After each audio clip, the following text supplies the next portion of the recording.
Bengal border పొడవునా కంచె వేయాలి, బీఎస్ఎఫ్ స్థావరాలు ఏర్పాటు చేసుకోవాలి, సైనిక స్థావరాలు ఏర్పాటు చేసుకోవాలి. దీనికి 12 సంవత్సరాల నుంచి టోటల్గా అయితే 15 ఏళ్ళు బీజేపీ అధికారంలోకి వచ్చారు. 12 ఏళ్లలో 11 అంటే ఒక ఏడాది పోను 11 ఏళ్ల నుంచి మమతా బెనర్జీని ల్యాండ్ అడిగి అడిగి ఆమె ఇవ్వక,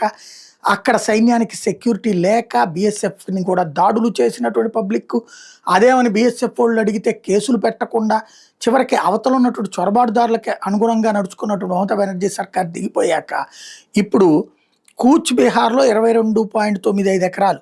జల్పాయిగురిలో 33.165 ఎకరాలు, డార్జిలింగ్ 8.815 ఎకరాలు, ఉత్తర్ దినాజ్పూర్లో 2.84 ఎకరాలు, దక్షిణ్ దినాజ్పూర్లో 20,000 ఎకరాలు ఏకంగా, అలాగే మాల్డాలో 10 ఎకరాలు, ముర్షిదాబాద్లో 38 ఎకరాలు, నదియాలో 0.55 ఎకరాలు, నార్త్ తిరునాల్ పరగనాల్లో 2.6 ఎకరాలు ఇప్పుడు తాజాగా బీఎస్ఎఫ్ కోసం అని చెప్పేసి ఆ రాష్ట్ర ప్రభుత్వం అప్పగించింది.